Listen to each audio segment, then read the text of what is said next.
Ang kwentong ito ay hango sa totoong buhay. Mula ito sa isa nating kabayan na itago na lang natin sa pangalang Arto, taon 1990, probinsya ng Cebu. Nang mga panong ito, kasalukuyang naninirahan sa tahanan ng kanyang lolo Nelson itong si Arto. Mag-isa na lang ang matanda, walang katuwang sa mga gawain, lalo pat nagmamay-ari sila ng malaking babuyan at iba pang mga alagang hayop kagaya ng kambing at baka. Nakapagtapos ng sekundarya ang binata, kaso nga lang hindi na ito nagpatuloy sa pag-aaral ng kolehiyo dahil sa kakapusan ng pera.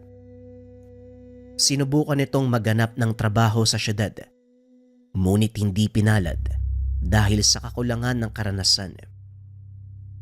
Hanggang sa minsang napunta sa tahanan ng kanyang lolo Nelson. Saktong naghahanap ito ng makakatuwang sa kanilang negosyo, kaya sa halip na kumuha ng ibang tao, nagpresenta si Arto. Lingid sa kalaman ng binata na ang tagpong iyon ang magiging daan ng malaking pagbabago sa kanyang buhay at paniniwala. Pangkaraniwang binata lang si Arto, yung tipong may nalalaman sa mga bagay-bagay, ngunit hindi basta naniniwala sa mga sabi-sabi o pamahiin. Maliban na lang kung siya mismo ang nakaranas o makakasaksi. Kaso nga lang nagsimulang magbago ang lahat ng araw na dumating siya sa tahanan ng kanyang lolo Nelson. Mahigit 2 oras ang biyahe mula sa bayan papunta sa lugar ni Mang Nelson. Pagkarating doon, nagulat ang binata dahil ang buong akala nito, maliit na babuyan lang ang kanyang aasikasuhin. Mukhang gulat na gulat ka po ah. Hindi ba nasabi sa'yo ng tatay mo na malawak ang lupa natin dito at marami tayong alagang hayop? Naikwento naman ho, kaso hindi ko lang alam na daan-daan pala yung bilang ng aalagaan ko. Tugon ni Arto kay Lolo Nelson. Huwag kang mag-alala dahil hindi naman ikaw ang aktwal na mag-aalaga sa kanila. Ikaw ang mamamahala sa lugar na ito. Pero bilang pagsasanay, kailangan mong matutunan ang lahat ng trabaho. Siyempre naman po, yun naman po talaga ang pinunta ko dito para matulungan kayo. Kesa naman nagpapasweldo ka ng tao, ako po, kahit hindi niya bayaran Aba talaga? Ay sige, tignan natin ha. Depende sa magiging trabaho mo ang magiging desisyon ko. Kahit apo kita, pantay ang pagtrato ko sa mga tauhan. Sige na, ilapag mo na muna sa kwarto ang mga yan. Kanina mo papasan ang mga gamit mo. Dali-daling inilagay ng binata ang mga gamit sa silid at nang lumabas ito, inaya siya ng matanda na mag-ikot sa buong paligid. Ipinakita sa kanya ni Mang Nelson ang lahat ng mga alagang hayop at kung paano nito pinapatakbo ang buong lugar. Napansin ni Arto na iilan lang ang tauhan, ngunit napakalinis ng paligid. Organisado ang lahat ng mga gamit. Lo, ilan ba talaga ang tauhan mo dito? Parang wala akong ibang nakikita maliban sa 3 yun Ang totoo, 3 lang talaga sila dito, pang-4 ka. Mabilis nilang nagagawa mga trabaho. Kabisado nila ang lahat dito at araw-araw, yan kasi ang ginagawa. Halika, may ipapakita ko sa'yo. Naglakad ang dalawa papunta sa kabilang bahagi ng babuyan. Napansin ni Arto ang malaking tumpok ng lupa. May mga platong walang laman at ilang piraso ng maliit na baso. Lo, sino pong nag-iwan ng mga plato dyan sa gilid? Ayan ba? Ayan mo, ililigpit ko na lang mamaya. Kung gusto niyo po, ako nang gagawa. Akmang dadamputin na sana ni Arto ang mga plato, kaso nga lang inawat ito ng matanda. Hindi na. Ayaw na mga kaibigan kong may lumalapit na ibang tao sa kanilang tahanan. Ako ang gagawa niyan, halika. Ipapakilala kita sa magiging kasama mo. Nagulat si Arto sa naging reaksyon ng matanda. Nagtaka kung sino ang tinutukoy nitong kaibigan. Gayunpaman, hindi na ito nag-abala pang magtanong sa takot na baka magalit si Mang Nelson. Maya-maya pa, narating nila ang lugar kung saan nagpapahinga ang tatlong manggagawa ng matanda. Isa-isa itong pinakilala. Siloy, eto ang aking apo. Arto, sila ang makakasama mo dito.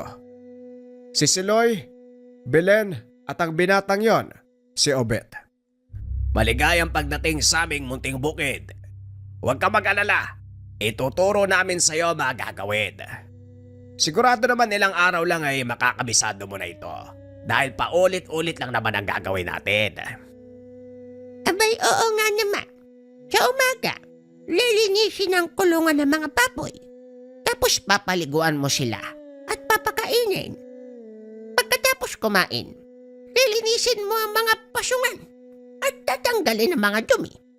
Yan lang naman ang gawain dito. Eh sa mga kambing at baka, si Obit ang bahalang magturo sa iyo. Madali lang naman ang gawain sa kambingan at bakan. Sa umaga, bubuksan mo lang ang kulungan nila at hahayaang gumala sa paligid. Tapos lilinisan ang kanilang kulungan at saka lalagyan ng malinis na tubig ang mga pasungan. Titignan mo din ang mga lalagyan ng asin kung may laman pa. Mahilig sa asin ang mga baka at kambing. Ayun ba? Simple lang pala yung trabaho dito eh. Wala pong problema sa akin. Kayang-kaya ko po yan. Kung ganon, magsisimula ka na mamayang hapon. Halika na, bibigyan kita ng mga sosotin mo. Matapos ipakilala ang binata, muli silang bumalik sa tahanan ng matanda. Doon ibinigay ni Mang Nelson ang damit at botang gagamitin ng binata. Nagpahinga sandali. Muling bumalik sa babuyan at sinimula ng trabaho. Pinag-aralang mabuti ni Arto ang lahat ng gawain dahil ayaw niyang may masabi ang mga kasama. Ilang araw ang lumipas. Nagawa niya itong kabisaduhin at kahit hindi tinitignan, nagagawa niya ng maayos ang mga nakatokang gawain. Napakabilis mo palang matuto. Magaling! Eh, kumusta naman ang unang linggo mo dito? Maayos naman po, Lolo. Masaya nga po eh. Lalo na kapag nagpapasok kami ng mga kambing sa syudad. Hindi ko nagagawa ang ganito eh. Halos hindi nga ako nakakalabas ng tahanan. Kaya ayaw kong mamuhay sa syudad eh. Dahil hindi ako sanay na nakakulong lang sa bahay. Alam mo, ibang-iba ka sa ugali ng tatay mo, pati sa mga kapatid niya. Wala silang hilig sa ganitong uri ng gawain na kung tutusin, mabubuhay na sila ng maayos dito sa bukid. Mas gusto pa rin nilang mangamuhan.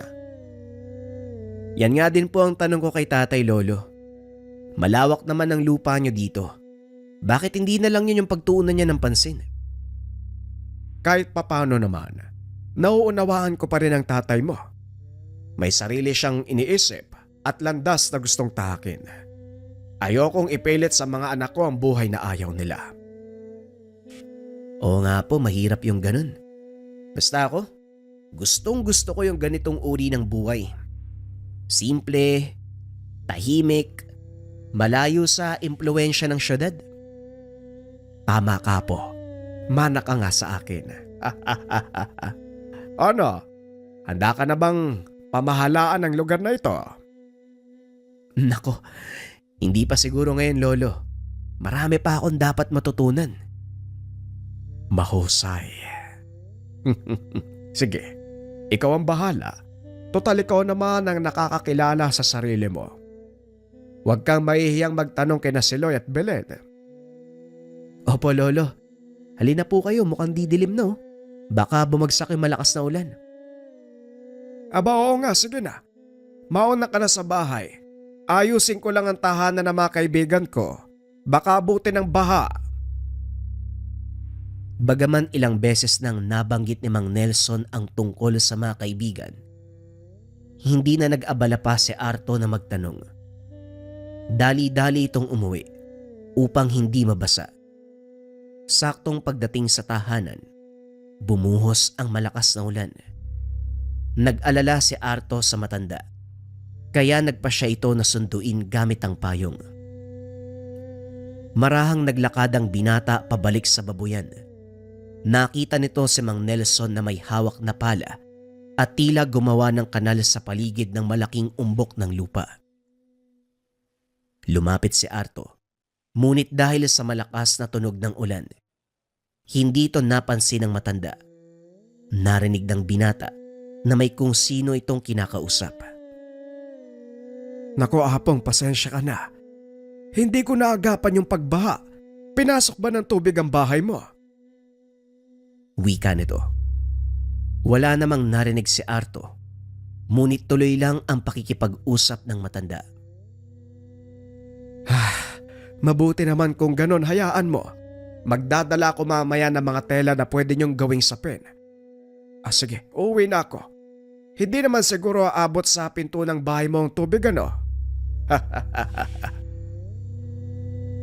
Mabilis na nagtago si Arto sa likod ng sirang pader upang hindi makita ng matanda.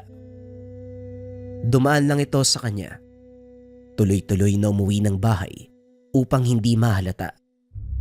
Inantay niya itong makalayo sa lugar bago tawagin. Lolo, nandito na po ako. Saan po ba kayo nagpunta? Eto, may dala po akong payong. Ay, nandiyan ka pala. Hindi na kailangan, basa na ako eh. Eto, dalhin mo na lang sa likod ng bahay ang pala. Magbabanlaw lang ako sa balon. Sige po. Kayo pong bahala.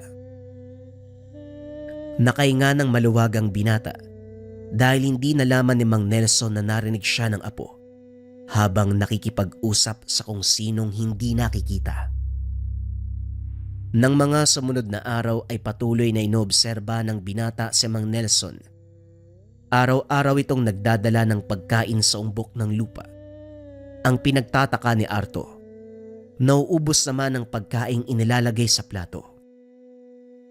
Nung una, inisip ng binata na baka kinukuha lang ito ng daga o hindi naman kaya mga maliliit na hayop na napapadaan sa lugar. Kaso nga lang isang araw, gabi na nang matapos si Arto sa paglilinis, napansin nito na tila may kung anong liwanag sa likod ng babuyan. Walang ilaw sa lugar na yun, gawa ng hindi naman sila nagagawi doon kapag gabi. Kaya kitang-kita kahit maliit na liwanag ng alitaptap. Nang mga sandaling iyon, hindi ilaw mula sa mga insekto ang nakikita ni Arto, kung hindi liwanag na tila nagmumula sa maliit na sulo. Marahang naglakad ang binata palapit sa umbok ng lupa. Nanlaki mga mata nang makita ang maliit na taong may hawak ng sulo. Halos mapasigaw sa takot si Arto, ngunit walang boses na lumalabas sa kanyang bibig. Hindi ito makaalis sa kinakatayuan. Kalaunan, nawalan ng malay. Arto! Arto, gising nga po. Ano bang nangyayari sa'yo? Wika ng matanda habang ginigising ang apo. Maya-maya ay nagmulat si Arto. Dali-daling bumangon. Akmang tatakbo na sana, kaso hinawakan ni Mang Nelson ang kamay. Arto, ano bang nangyayari sa'yo? Bakit ka natataranta? May maliit na tao po ko nakita sa likod ng babuyan eh. Maliit na tao? Anong sinasabi mo? Sigurado po ako sa nakita ko, Lolo. Maliit na tao tapos may hawak na sulo. May hawak na sulo?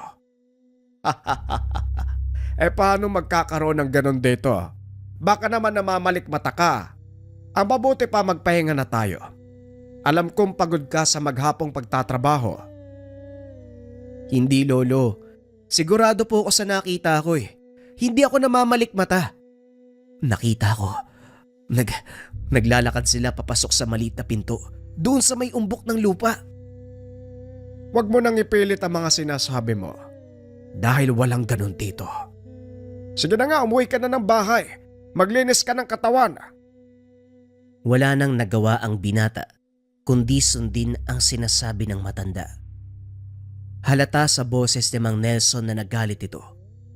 Ngunit hindi pa rin mawala sa isipan ng binata ang lahat ng mga nakita.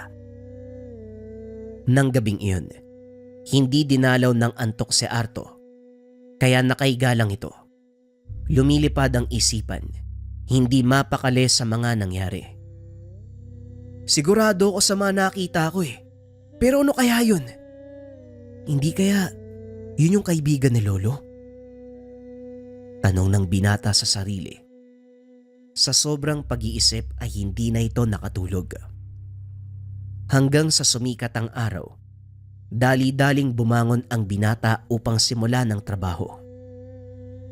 Habang naglilinis ng kulungan ng baboy, tinawag ito ni Obet upang magpatulong sa sako ng pagkaing ilalagay sa mga pasungan. Oy Arto, mabuti nandyan ka. Ang bigat kasi ng mga sako eh. Baka pwede mo akong tulungan. Sige, sandali lang. Napansin ni Obet na parang wala sa sariling pag-iisip ang binata. Kaya tinanong niya ito kung ano ba ang nangyayari. Pansin ko parang wala ka sa sarili mo ah. Ano bang nangyari? Nahihirapan ka ba sa trabaho? Hindi naman sa ganun. Madali naman ang gawain dito. Huwag mo akong alalahanin. Ayos lang ako. Ayos ka lang. Mukhang hindi. Namumutla ka oh. May sakit ka ba? Wala naman. Maayos ang pakiramdam ko kaso hindi lang nakatulog ng maayos kagabi. Hindi nakatulog ng maayos kagabi. Bakit? Siguro iniisip mo yung mga magulang mo no? Siguro pero pwede ding hindi. Ewan ko kung maniniwala ka sa sasabihin ko ah. Pero may mga duwende hata sa lugar na to eh. Hindi lang ikaw yung nagsabi niyan, Arto. Tanungin mo si nanay. Bakit? Nakita niya rin yung mga duwende.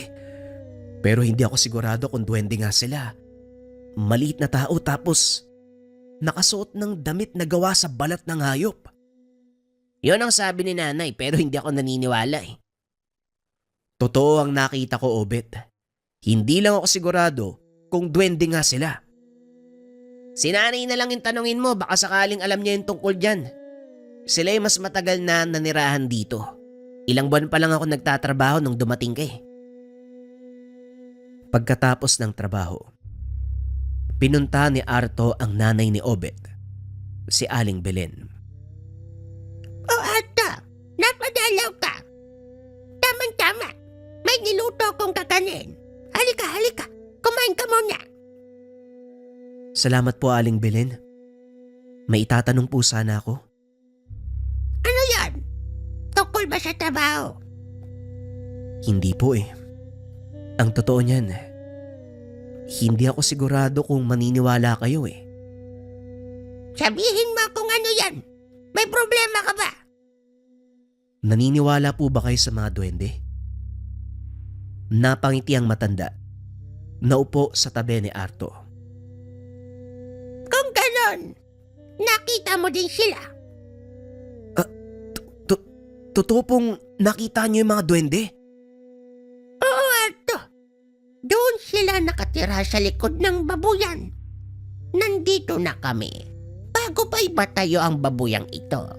Kaya alam ko ang tungkol sa kanila.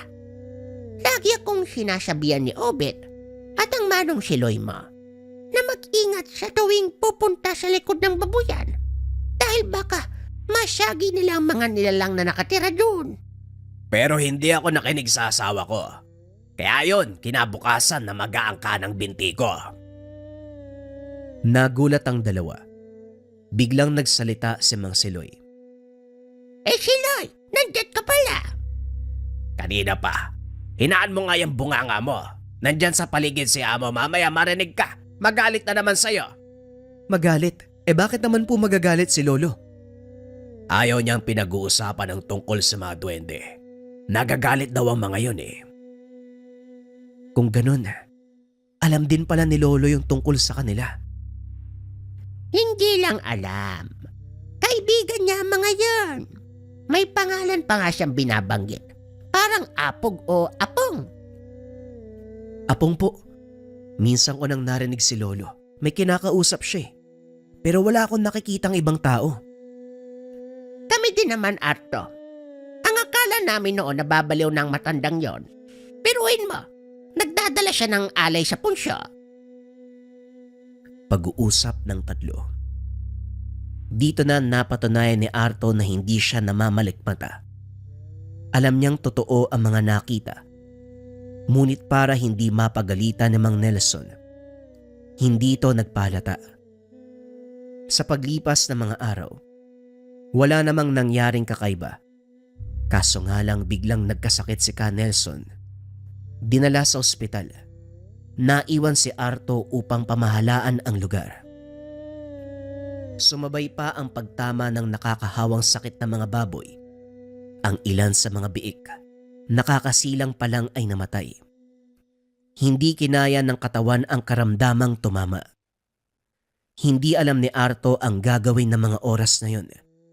Maging sinamang si Loy ay nawawala na ng pag-asa.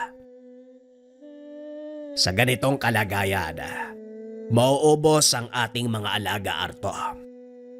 Pasensya na. Wala akong masyadong alam pagdating sa mga baboy. Huwag kayong mag-alala. Dahil inutusan ko na si Obed, naipatawag ang veterinaryo ni Ama. Maya-maya lang nandito na yan. Pinuntahan nila Mang Siloy ang mga baboy. Inihiwalay ang mga malulusog sa may sakit. Ilang sandali pa dumating si Obed kasama ang veterinaryo. Nandito na po. Ay pasensya na, medyo marami siyang ginagawa eh. Ayos lang, Obed. Sige na. Ako nang bahalang sumama sa kanya. Tapusin niyo na yung Arto magagawin sa bakan. Sige po, alika na Arto. Si tatay na ang bahala sa mga baboy. Kumusta ang kalagayan ni Amo? Sa ngayon maayos naman siya. Pero ang sabi ng doktor, kailangan magpahinga eh. Kung hindi pwedeng bumalik yung sakit niya. Ganun ba? Matanda na rin kasi si Amo eh. Mabuti na nga lang may isa sa mga kapamilya niya. Nagkaroon ng interes sa ganitong gawain. Habang nag-uusap, tuloy ang trabaho ng dalawa. Hindi na namalayan ng mga ito na unti-unti nang dumidilim. Pagkatapos ipasok ang lahat ng mga kambing, nagpaalam si Obed na mauunang umuwi. Naiwan si Arto para ayusin ang mga timba at sakong pinaglalagyan nila ng pagkain. Nang matapos ay naglakad ang binata papunta sa likod ng babuyan upang itapon ang mga tuyong dahon. Isinabay na rin ang naiwang damo sa ginawa nilang butas. Napalingon ang binata sa punso at sa hindi malamang dahilan ay bigla itong nagsalita. Kung nakikinig kayo at talagang kaibigan niyo si Lolo, sana naman pagalingin niyo siya. Hindi ako naniniwala sa mga kagaya niyo pero alam kong malaki ang pananalig sa inyo ni Lolo. Kaya pakiusap, tulungan niyo siya. Ay nako, ano ba itong ginagawa ko? Kinakausap ko na din pati yung punso. Makauwi na nga lang. Akmang aalis na sa lugar ang binata nang bigla itong makarinig ng maliit na boses. Nasaan si Tandang Nelson? Bakit hindi ko siya nakikita sa babuyan? Dahan-dahang lumingon ang binata sa pinanggagalingan ng boses. Laking gulat nito nang makita ang maliit na tao nakaupo sa itaas ng punso. Huwag na huwag kang sisigaw. Kung ayaw mong putulin ko ang dila mo. Oo, totoo ako. At alam ko na alam mo din ang tungkol sa akin. Ngayon sabihin mo, nasaan ang matandang yon? Nasa ospital nagpapagaling. Halos hindi maibuka ni Arto ang bibig. Sa pagkakataong iyon, alam ng binata na hindi siya nananaginip. Dalin mo ko kung nasaan ang matandang yon. Masyado niyang pinabayaan ang sarili. Walang problema. Pero paano kung may makakita sa'yo? Nakikita ako ng mga taong pinili at gusto ko. Kaya huwag ka ng maraming tanong. Bilisan mo na. Dalhin mo ko sa kinaroroonan ng matanda. Kagad naganda si Arto para magpunta sa ospital kasama ang duwende. Nakaupo lang ito sa balikat ni Arto. Balisa ang binata habang papasok sa ospital. Dahil nag-aalala na baka makita ng mga tao ang nilalang na nakaupo sa kanyang balikat. Huwag ka masyadong magpalata. Dinig ko mula dito ang kabog ng puso mo. Walang makakakita sa akin. Diretso lang ng lakad. Hindi na nagsalita ang binata. Ilang sandali pa ay pumasok si Arto sa silid kung nasaan si Mang Nelson. Oh, akala ko ba bukas ka pa dadalaw? Kumusta ang baboyan? Balita ko nagkakasakit ang mga alaga nating biik. Opo, simula po na magkasakit kayo, parang nanghina po yung mga alaga natin eh. Pero maayos naman na sila. May ilang namatay pero marami pong gumaling. Mabuti naman kung ganon. Nga pala, anong sadya mo? Meron po kasi akong kasama eh. Gusto makipag-usap sa'yo. Kasama? Nasaan? Wala naman ako nakikita. Nandito ako, Tandang Nelson. Ano bang ginagawa mo? Nagkasakit ka ng ganyan. Nanlaki ang mga mata ng matanda nang makita ang duwendeng nakaupo sa balikat ng binata. Apong, ano ginagawa mo dito? Narinig ko ang binatang to. Kinakausap ang punso. Hiniling niya na pagalingin ko ang karamdaman mo. Eh hindi ko alam na may sakit ka. Wala ka namang nababanggit sa akin.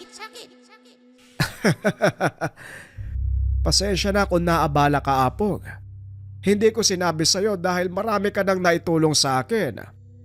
Tama ka. Marami akong naitulong. At gaya ng sinabi ko, hindi ako magsasawang gawin yon hanggat nabubuhay ka. Sobra nang naitulong mo, Apog. Hindi na ako hihiling ng kahit ano.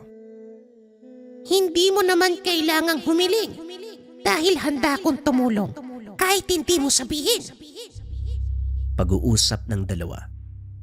Naglabas ng maliit na sisidlan ang nilalang mula sa ilalim ng kanyang bulsa. Isinaboy ang laman nito sa ulo ng matanda. Ano bang ginagawa mo? Baka mamaya manghina ka na naman. Wala yan. Huwag mo kong alalahanin. Halika na, binata. Ibalik mo ko sa babuyan. Sige na, Apo. Alam kong marami kang katanungan. Bukas lalabas na ako ng ospital. Saka na lang tayo mag-usap. Ipapaliwanag ko sa iyo ang lahat. Sandali lang nanatili ang dalawa dahil kailangan makabalik si Apong sa kanyang punso. Kung hindi ay tuluyan itong manghihina. Pasensya ka na. Hindi tayo maaaring magtagal sa lugar. Dahil sa tuwing gagamitin ko ang aking kapangyarihan, nanghihina ako. At maibabalik lang ang aking lakas sa oras na makabalik ako sa punso. Nauunawaan ko kung ano man ang ginawa mo para kay Lolo Nelson. Alam kong nakaapekto yun ng malaki sa'yo. Hindi na nagsalita pa ang nilalang. Salip ay natulog. Pansin ni Arto ang biglaang panghihina. Kaya pagdating sa babuyan, dali-daling tumakbo sa likod ang binata. Inilagay ito sa punso.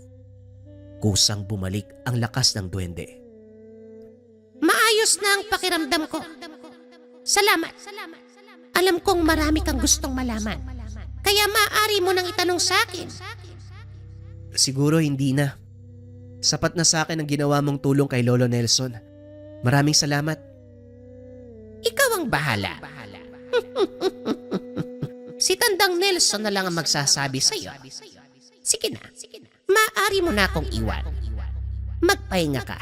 At bukas, maaga nating sasalubungin ang lolo mo. Kinabukasan lumabas ng ospital ang matanda. Sinundo ito ni Mang Siloy gamit ang sasakyan. Nagpaiwan si Arto dahil marami itong gawain. Pagdating ng matanda, tila nanumbalik ang sigla ng babuyan. Nag-ingay ang mga baboy nang marinig ang boses ni Mang Nelson. Mukhang maganda ang pamamalakad mo sa babuyan habang wala ako, Apo. Hindi lang naman po ako, Lolo. Andyan po si Mang Siloy, si Aling Belen, si Obet. Maraming salamat sa inyo at nga pala, Belen. Ano bang makakain sa kusina? Nagugutom na ako eh. Tamang-tama. Nagluto ko ng masarap na sinabawang isda. Tara, para mabilis manumbalik ang lakas mo. Salamat, Belen. O siya, maghain na kayo. Doon tayo sabay-sabay nakakain sa bahay. Arto, samahan mo ako sandali, may pupuntahan tayo. Hindi na nagdalawang salita ang matanda. Naglakad ang mga ito sa likod ng babuyan at doon kwento ni Mang Nelson ang lahat ng tungkol sa kaibigang si Apong. Si Apong ang kaibigan kong duwende bago pa simula ng negosyo. Nandito siya sa bukid. Siya ang tumulong sa akin maipatayo ito. Paanong nakatulong ang duwende sa inyo, Lolo? Binigyan po ba niya kayo ng ginto? Sabihin na nating parang gano'n na nga, Apo. Bukod pa roon, siya ang gumabay sa akin sa pag-alaga ng mga hayop. Ang mga uri ni Apong mauhusay sa pagpaparami at pag-aalaga ng mga bukirid. Hindi lang sa paghahayupan, may kakayahan din silang magpalago ng mga palay at iba pang mga halaman. Paano pong nangyari yung pagkakasakit ng mga baboy? Akala ko ba pinangangalagaan niya ang mga hayop dito? Oo, pinangangalagaan niya ang mga hayop. Kaso hindi naman lahat saklaw ng kakayahan ng mga duwende. Makapangyarihan sila, pero hindi nila hawak ang mga nangyayari sa paligid. Ano po yung ginawa niya? Bakit kayo gumaling? May kakayahang manggamot ang mga gaya ni Apong. Ngunit kapag ginamit nila yon, nababawasan ang bilang ng mga taon na ilalagi nila sa mundo. Ibig sabihin, Lolo, may kamatayan sila? Oo naman. Lahat ng nilalang na nagsimula ay may wakas. Maging ang mga nilalang na kagaya ni Apong. Kaya ikaw, Iho, sikapin mong pangalagaan ang buhay na meron ka. Gawin mo itong makabuluhan, hindi lang para sa sarili, kundi para sa mga taong nasa paligid mo. Opo, Lolo. Tatandaan ko ang lahat ng sinabi niyo. Ngayon nauunawaan ko na ang lahat. Hindi na ako matatakot. Mawawala po yung pag-aalinlangan ko. Kung ganon, handa ka na bang pamahalaan ng lugar? Hindi ko po masasabing handa na ako. Pero gagawin ko lahat ng makakaya para maparisan ang mga ginawa niyo. Hindi mo kailangan pamarisan ang mga ginawa ko. Ikaw ang bubuo ng sarili mong legasiya. Gawin mo lang kung anong sa tingin mong makakabuti para sa lahat sa hindi makasariling pamamaraan.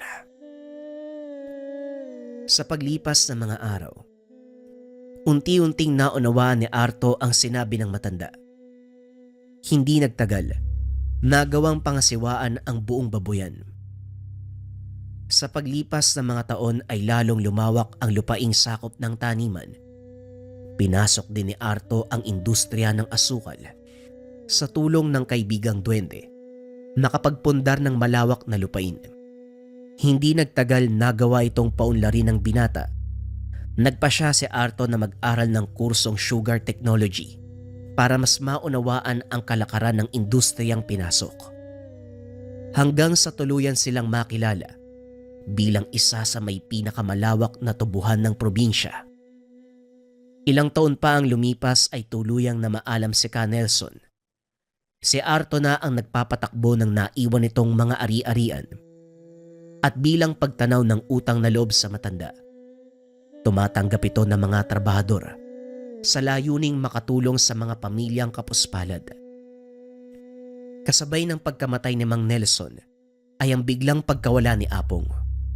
Ngunit hanggang sa kasalukuyan, naniniwala pa rin ang pamilya ni Arto na naroon siya sa kanyang punso. Naroon ang duwendeng si Apong, ang duwendeng naging katuwang ni Mang Nelson. Bagong kwento pa rin ang kasunod mga kabayan. Ito ay tungkol sa maalamat na albularyo. Simulan na ang storya. Ang kwentong ito ay hango sa totoong buhay. Mula ito sa isa nating kabayan na itago na lang natin sa pangalang Marwan. Walang eksaktong taon, probinsya ng Bukidnon. Ano bang meron sa bahay na yan? Bakit palaging maraming tao? Wika ni Marwan. Ang alam ko, buddy, albularyo yung matandang nakatira dyan. At yung mga taong nakita natin, mga parokyano niyang nagpapagamot. Tugon ni Evan. Albularyo. Hanggang ngayon ba may naniniwala pa rin sa ganyan? Aba syempre naman. Bakit sa lugar niyo? Wala na bang ganyan? Sa komunidad namin walang ganyan eh. Alam mo naman, di ba? Hindi lang ako sigurado sa ibang lugar pero nagtataka ako pare. Bakit ang daming naniniwala sa kanila? Eh kung tutusin, wala namang sapat na batayan ng mga pinaggagawa nila, di ba? Sa pananaw ng mga taong iba ang paniniwala gaya ko, talagang walang basehan ang ginagawa nila. Pero sa mga taong katulad nila, meron. Marami kasing paniniwala ang mga Kristiyano na baka hindi alam ng mga kapatid na Muslim. Hindi naman sa hindi namin nauunawaan yan. Pero lika na nga, baka kung saan mapunta yung usapan natin eh. Napadaan ng mga ito sa isang tahanan ng baryo, sakop ng kanilang patrolya. Kasalukuyang kasapi ng militar ang magkaibigang si Marwan at Evan. Galing sa magkaibang paniniwala, si Marwan ay sinilang sa pamilya ng mga Muslim. Samantalang si Evan, pinanganak na Katoliko. Gayunpaman, hindi ito naging hadlang para maging magkaibigan ang dalawa. Halos sabay lumaki ang mga ito. Parehong nakatira sa probinsya ng Davao. Nang makapagtapos ng sekundarya, nagpa siya ang dalawa na pumasok sa serbisyo. Nung una, tutol ang ama ni Marwan sa pagiging sundalo dahil nais nitong maging imamang binata. Ngunit kalaunan, walang nagawa ang ama dahil ito ang pangarap ng kanyang panganay na anak. Samantalang si Evan, pumasok bilang seminarista at kalaunan, lumabas upang tuparin ang kagustuhan ng kanyang amang maging sundalo. Kung titignan, magkasalungat ang buhay ng dalawa. Kaso nga lang pinagtagpo sa iisang layunin. Ito ang maglingkod sa bayan. Dahil dito, tuluyang nabuksan ang isipan ng binata na naging dahilan ng lalo pang paglawak ng pag-unawa at pagbabago ng pananaw sa mundo. Minsang nagawi ang dalawa sa isang bayan upang tugunan ang paghingi ng tulong ng mga namumuno doon. Ayon sa nakatanggap ng ulat, sinalakay ng mga rebelde ang lugar. Walang magawa ang lokal na otoridad para pigilan ang mga ito.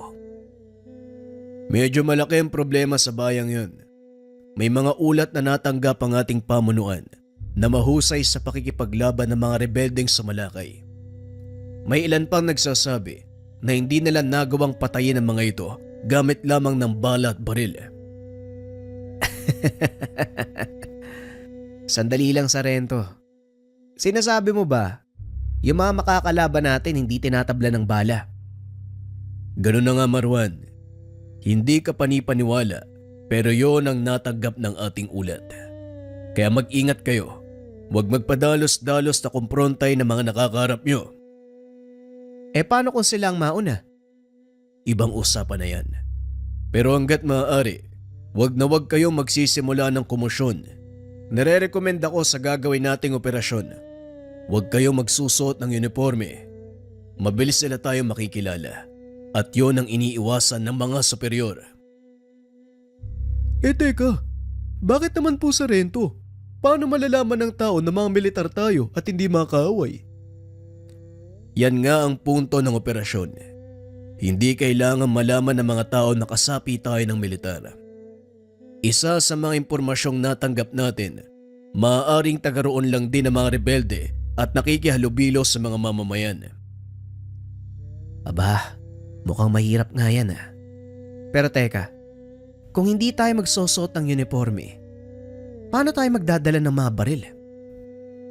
Hanggat maaari, maiksing baril lang ang gagamitin.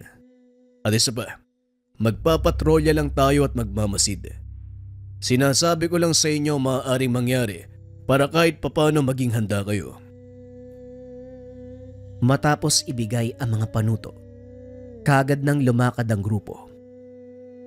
Laking gulat ni Marwan dahil imbes sa isang hanay ang lalakad, 3 lang sila ng sarhento ang pupunta sa nasabing bayan. Teka, bakit 3 lang tayo? Anong gagawin ng iba nating kasama? Mauuna tayo sa bayan. Kinabukasan susunod ang iba nating kasama. Hindi maaaring malaman ng mga taga roon ang pagdating natin. Kaya mula sa kabundukan, maglalakad tayo. Tinamaan ng maglalakad? Ang layo ng pupuntahan natin ah. Alam kong malayo, Marwan. Pero ito ang utos sa atin ng mga nakakataas. At isa pa, bakit ka ba nagrereklamo? Hindi naman po sa nagrereklamo, sarhento. Ikaw ba aminin mo? Parang ayaw mo ring lumakad, no? Sa totoo lang, ayoko rin ang misyon na to. Pero wala naman tayong magagawa, hindi ba? Narito tayo para sumunod sa utos. Tama si Sargento, mabuti pa ganito na lang. Pagdating sa bayan, ililibre na lang kita ng kape. Kape. Alam mo na ang kainaan ko ah. O sige, payag na ako. Nilakad ng 3 ang halos 10 kilometrong daan papunta sa kabilang bayan.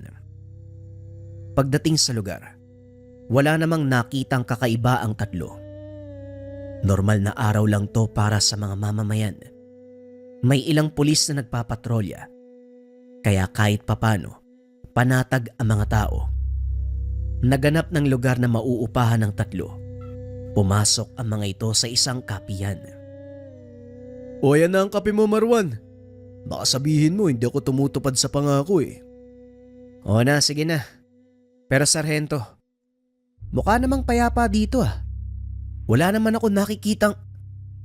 Hindi pa man tapos ang salita, biglang umalingaw-ngaw ang sunod-sunod na putok. Nagsipagtakbuhan na din ang mga tao.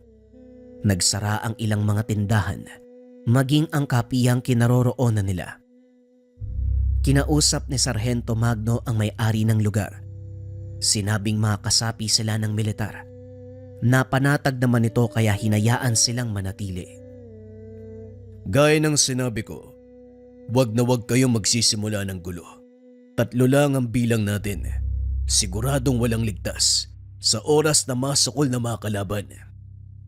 Malinaw, Sargento, pero teka, nasan ba mga kalaban? Sumilip ang binata sa maliit na siwang. Doon ay nakita nito ang 5 kalalakihan na nakatayo sa daanan. Nakataas ang baril ng mga ito at ang ilan ay nagpapaputok para takutin ang mga tao. Malakas ang loob ng mga to ah. Palibasa may sinasandalan eh. Hindi natin may iwasan yan. Ginagawa ding negosyo ng malalaking tao ang ganitong mga gawain. Ang nangyayari, tayong mga militar ang naiipit. Ay naku, kailan ba titigil ang ganitong sistema? Wala nang tigil yan, Evan. Huwag ka nang umasa. Dahil habang may mga politikong kurap, patuloy na maghahari-harian ng mga ganitong uri ng tao. Pag-uusap ng dalawa. Kaso nga lang natigil ito nang bigla silang awatin ni Marwan. Sargento, tignan mo. May matandang naglalakad. Baka pagdiskitan ng mga rebelde. Anong gagawin natin? Wala, Marwan. Wala tayong gagawin. Ang utos sa atin ay magmatsyag lang. Yun lang ang susundin natin. Pero paano kung patayin nila yan?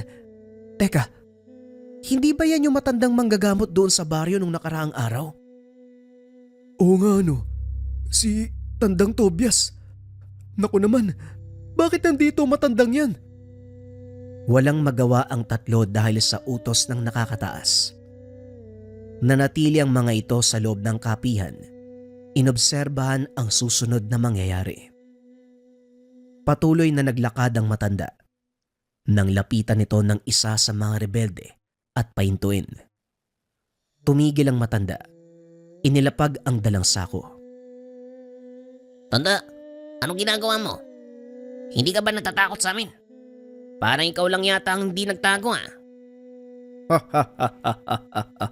Matanda na ako eh. Ano pa ba ang dapat kong katakutan? Kamatayan. Sa ayaw at sa gusto ko, darating yon. Ama, tama ka nga naman. Pero mukhang mapapaaga ang sayo, tanda. Paano ka naman nakakasiguro? Bakit? Ikaw ba ang may hawak ng buhay ko? Talagang matapang ka, no? Hindi mo ba nakikita ang sitwasyon mo ngayon? Para magtanong ka sa akin ng ganyan? Wala naman akong maling nakikita. Bakit? Ano bang dapat kong makita? Sige nga, ikaw ang magsabi sa akin. Pag-uusap ng mga ito. Pansin ni Marwan na tila walang takot na hinarap ng matanda ang mga armadong kalalakian. Nagulat ito sa mga sumunod na nangyari. Binunot ng rebelde ang dalang baril. Itinutok sa ulo ng matanda.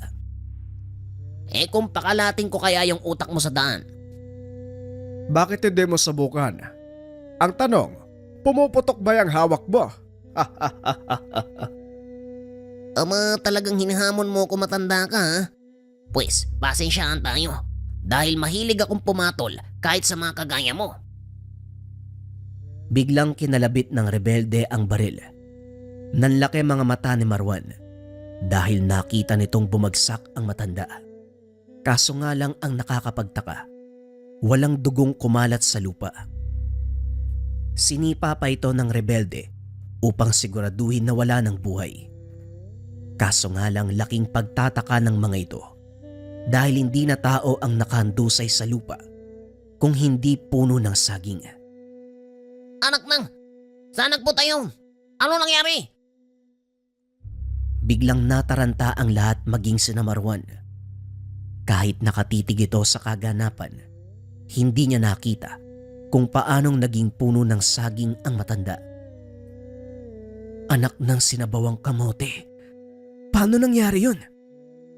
Sinasabi ko na nga ba eh. May kakaiba sa matandang Tobias na yan eh. Kakaiba? Anong ibig mong sabihin? Hindi siya tao? Hindi sa ganun. May kwentong kumakalat tungkol sa kanya na meron siyang kakaibang kapangyarihan. Kapangyarihan? Meron bang ganun? At kung meron man, saan man gagaling? May taglay na agimat ang taong yan. Ginagamit niya sa panggagamot. Pero minsan ginagamit niya rin ito sa mga ganitong sitwasyon. Sabi ng mga tao, galing daw sa mga engkanto ang kakayahan niya. Nakipagkasundo daw dati sa mga yun para magkaroon ng kakayahang manggamot. At hindi lang yun yung binigay sa kanya. Nagkaroon din siya ng kakayahan na takasan ng kamatayan. Sus, kalokohan naman yung mga sinasabi nyo. Kung kalokohan ang sinasabi namin, bakit hindi mo panoorin kung ano mangyayari? Muling ibinaling ng binata ang tingin sa labas. Patuloy pa ring naghanap ang mga rebelde. Hanapin niyo yung matandang yun, ha? Paano siya nawala? Wika ng rebelde. Laking gulat ni Marwan nang bigla itong magsalita. Sino ba kasing hinahanap nyo? Kanina pa ako dito nakaupo Napalingon ang mga rebelde. Walang pagdadalawang isip na pinagbabaril ang matanda. Kaso nga lang nang humupa ang putukan, wala na ito sa kinauupuan. Peste ka, matanda ka. Bakit hindi ka magpakita nang mapulbos kita ng pinong-pino? Habang patuloy na iniikot ang tingin, biglang sumigaw ang isa sa mga kasama at nang lingunin niya ito, nakitang namimilipit sa sakit. Ano nangyayari sa'yo? Tumayo ka dyan! Sunod-sunod na nagbagsakan ang mga kasama hanggang sa mag-isa na lang itong nakatayo. Mukhang wala ka nang magagawa ah. Kung ako sa'yo, susuko na ako. Bibigyan kita ng pagkakataong isalba ang buhay mo. Hindi nag-atubili ang rebelde. Dali-dali itong umalis sa lugar. Iniwan ang mga kasama na wala ng buhay. Kinuha ni Marwan ang pagkakataon para lumabas sa pinagtataguan. Saktong palis na ang matanda, kaya dali-dali niya itong hinabol. Sa kasamaang palad ay napagkamalang kalaban at sa hindi malamang dahilan, biglang nanigas ang katawan ng binata. Isa ka din ba sa kanila? Pinatakas ko na ang pinuno nyo. Ano pang ginagawa mo dito? Sandali lang po. Hindi po ako isa sa kanila. Militar po ako. Militar? Bakit hindi ka nakasuot ng uniforme? Magsabi ka ng totoo kung gusto mo pang mabuhay. Unti-unting sumikip ang dibdib ni Marwan dahil sa tigalpong ibinato ng matanda. Mabuti na lang dumating si Evan at Sargento Magno. Tandang Tobias, totoo po ang sinasabi niya, hindi siya kaaway. Magkasama po kami sa serbisyo. Maghulos dili po kayo, Tatang. Kung ano man po ang ginawa niyo sa kasama namin, pakiusap po tanggalin niyo. Ay, ganun ba? Kasama niyo pala to. Ay, pasensya na, Magno. Kanina pa ba kayo dyan? Opo, Tatang, pasensya na po kung umabot sa ganito ha. Maigpit po ang utos sa amin eh. Huwag magpapakilala sa mga rebelde. Ay, nauunawaan ko. Ay, pasensya ka na, nagulat lang ako eh. Kinalas ang tigalpong binitawan. Tuluyang bumagsak si Marwan. Naubo habang hinahabol ang hininga. Anong ginawa niyo? Bakit bigla po ako naparalisa? Hindi na sekreto yon kapag sinabi ko. Ang mabuti pa sumama kayo sa akin. Delikado sa lugar na to. Siguradong babalik ang mga rebelde, lalo pat napatay ko ang ilan sa kanila. Dali-daling umalis ang grupo sa lugar sa takot na matunugan ng mga rebelde. Minabuti nila Marwan na sundin ang sinabi ni Tandang Tobias. Dinala sila ng matanda sa isang maliit na kubo. Dito ako namamalagi sa tuwing pupunta sa bayang ito. Walang nakakaalam ng lugar maliban sa akin, kaya ligtas kayo dito.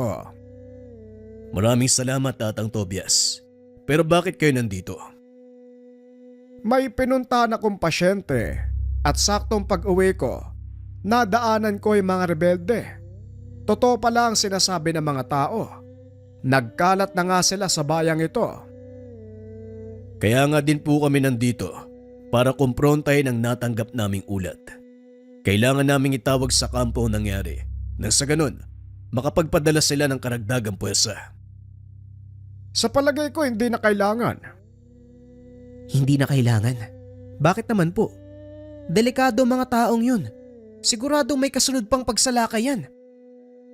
Magtiwala ka sa akin. Hindi na kailangan ng malaking kaguluhan para mapigilan ang pananalanta nila. Hanggat maaari, wala sanang makakalam. Lalo na sa panig ng mga opisyal nyo. Ano pong dahilan? Bakit niyo po sinasabi ang bagay na yan? Alam nating lahat kung sino ang nasa likod ng lahat ng ito. Kaya matatapang ang mga yan eh. Dahil may mataas na opisyal na pumupondo sa lahat ng ginagawa nila. Mula sa pamahalaan?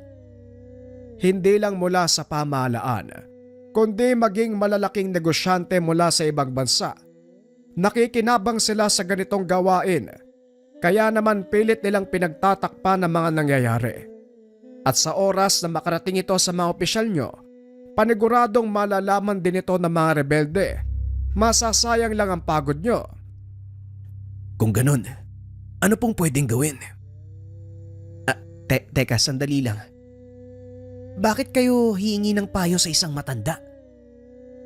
Hindi lang basta matanda si Tandang Tobias Marwan. Dati siyang opisyal ng militar. At hanggang ngayon, Nire-respeto ng ilan sa mga opisyal natin ang kanyang opinyon. Napapagtanto ko, mukhang ikaw lang ang hindi nakakakilala sa akin. Taga saan ka ba? Taga dito lang din si Marwan.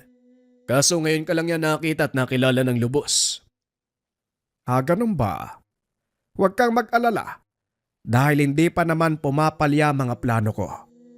Gaya ng sinabi ko sa inyo, hindi kailangan ng malaking puwersa para lipunin ang mga salot na yan.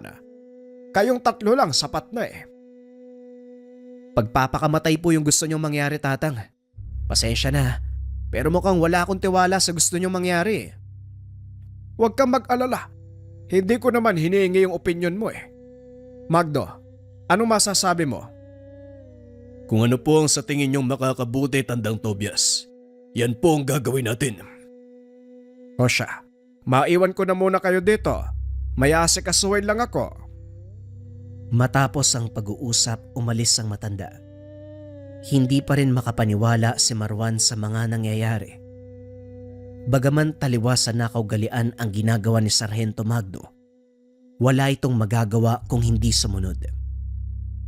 Minabuti ng grupo na doon na magpalipas ng gabi dahil wala silang matutuluyan. Delikado ang daan pabalik sa kampo. Alam nila na babalik ang pangkat ng mga rebelde dahil sa kaganapan. Kinabukasan, maagang nagising ang tatlo. Muling bumalik sa bayan upang ipagpatuloy ang trabaho. Gaya ng inaasahan, bumalik ang mga rebelde. Bagaman hindi na itawag ni Sargento Magno ang mga naganap. Alam nito, nagmamatsyag sa paligid ang kanilang mga kasama. Maaaring nasa paligid na ang tropa natin. Pwedeng masira yung plano natin yan eh. Inaasahan ko nang mangyayari to. Pero hindi kikilos ang tropa hanggat wala akong binibigay na udyat. Magtiwala ka lang, Marwan. Alam ni Tandang Tobias ang gagawin. Huwag mong sabihin na sa kabila ng mga nakita mo, wala ka pa ring bilib sa matandang yun. Hindi naman sa ganun, Evan. Nag-aalala ko eh. Batay sa nakikita ko ngayon, napakarami ng rebelde sa paligid. Sa palagay mo ba, kakayanin natin ang ganitong laban? 3 lang tayo, maiksi pa yung dala. Masyado ka nag-aalala, kaibigan. Kagaya ng sinabi ni Sargento, magtiwala ka lang. Alisto kayo. Nandito na si Tandang Tobias. Siguradong siyang hinahanap ng mga rebelde. Nang mga sandaling iyon, nakatago sila Marwan sa likod ng isang kubo. Pinagmamasdan ang mga mangyayari. Kabado si Marwan. Ito ang unang beses niyang lalaban nang walang dala na mahabang baril. Ramdam ni Evan ang takot sa kaibigan, kaya habang nagmamatsyag kinausap niya ito upang lumihis ang atensyon. Kaso nga lang kahit anong gawin ni Evan, walang epekto sa kaibigan. Nakatuon ang atensyon sa nangyayari sa labas. Maya-maya pa, nakita ng mga rebelde ang matanda. Wala nang ibang tao sa lugar. Nagsipulasa na ang mga ito nang makitang paparating ang mga rebelde. Aba, mukhang hindi na kayo nadala. Pwes pasensya na lang tayo. Binalaan ko na kayo noon eh, na huwag manggugulo sa bayang ito. Ikaw na naman, tanda. Kailan ka ba titigil sa pangingialam mo? Hanggang dito ba naman? Hanggat may nakikita akong naagrabyado, hindi ako titigil sa pagpigil sa inyo. Kung ganon, mukhang dito na matutuldo ka ng pangingialam mo. Wika ng lalaki. Nagsipaglapitan ang mga kasama. Walang pagdadalawang isip na tinutukan ng baril ang matanda. Brando, alam mo kung anong kasunod nito? Sigurado ko bang ito ang gusto mong mangyari? Oo, ito ang gusto kong mangyari. At sisiguraduhin ko, ito na ang huli mong pangingialam. Mga kasama, tapusin na matandang yan. Wika ng lalaki na nagngangalang Brando. Nakahanda na din sina Sargento Magno. Nag-aantay sa susunod na mangyayari. Ngunit ilang minuto ang nakalipas. Wala ni isa sa mga rebelde ang nagpaputok. Anong nangyayari? Bakit walang nagpapaputok? Manood kang mabuti, Marwan, para makita mo ang dahilan kung bakit ginagalang ng marami ang matandang yan. Muling ibinaling ni Marwan ang tingin sa labas.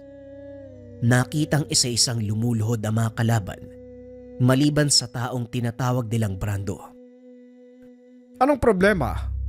Bakit hindi kayo magpaputok? Ano pang inaantay nyo? Pasabugin niyo ang ulo ng matandang yan. Ngunit sa halip na sundin ng utos, binitawan ng mga rebelde ang kanilang baril. Sinapo ang mga liig na tila may kung anong nakapulupot. Maraming buhay ang masasayang sa ginagawa mo, Brando.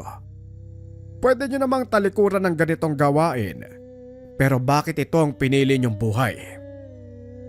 Masyado kang pakialamero. Kung hindi kaya na makasama kong patayin ka, pwes ako gagawa. Itinutok nito ang baril sa ulo ng matanda. Kinalabit ang gatilyo, kaso nga lang walang nangyari. Napailing na lang si Tandang Tobias. Hinawi ang baril ng rebelde. Matapos ay nanginig ang katawan ni Brando. Lumabas ang dugo sa bunganga. Kitang-kita ni Marwan kung paanong nagbagsakan ng mga kalaban, maging ang pinuno nila. Anong klaseng tao si Tandang Tobias? Bakit may ganyan siyang kakayahan? Napangiti na lang si Evan at Sargento Magno dahil alam nila na hindi pa rin makapaniwala si Marwan. Ilang minuto pa ang nakalipas. Tuluyang nalipol ang mga rebeldeng naroon at ang ilan sa mga kasama nilang nagtatago, nagsipagpulasan dahil sa takot sa matanda. Kaso nga lang hinarang ang mga ito ng tropa na nasa ilalim ng pamumuno ni Sargento Magno. Nagawa nilang mahuli ang lahat ng kasapi at sa pagkakataong iyon, alam nila hindi na muling mababalot sa takot ang lugar. Walang nakaalam ng totoong nangyari. Pinalabas si Sargento Magno na nalason ang mga rebelde, kaya namatay ang mga ito. Alam ng sarhento na kwe-questionin siya ng nakakataas, kaya naganda ito ng mga posibleng dahilan. Pinaniwalaan ito ng mga opisyal dahil nang siyasatin ang bangkay ng mga namatay na rebelde, lason ang dahilan ng kamatayan. Saka palang naging malinaw kay Marwan ang lahat ng sinabi ni Sargento Magno at Evan tungkol kay Tandang Tobias. Napagtanto, totoo ang kapangyarihang taglay ng matanda na naging dahilan kung bakit siya kinilala na maalamat na albularyo. Eto na!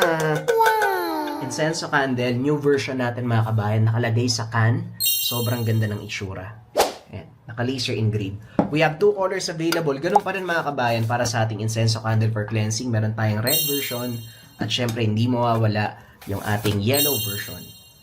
Same incenso candle yan mga kabayan. Pili na lang kayo ng color na gusto ninyo. Yung iba kasi ayaw ng red, yung iba ayaw ng yellow. Yung mga sangkap, babanggitin ko lang yung pwede kong sabihin. Syempre yung incenso, hinaluan din to ng haplas, dahon ng laurel at iba pang mga sikretong sangkap. Ang bisa nito mga kabayan, i-cleanse ang buong tahanan, i-cleanse ang sarili, same time i-cleanse yung mga gamit ninyo kung meron kayong gamit sa Likha merchandise or kung meron kayong mga lucky charm. Tinataboy nito lahat ng negatibong energy mga kabayan para maganda yung pasok ng swerte at iwas sakit na bunga ng negatibong enerhiya. Sinisindihan lang to 3 to 15 minutes sa umaga at sa gabi.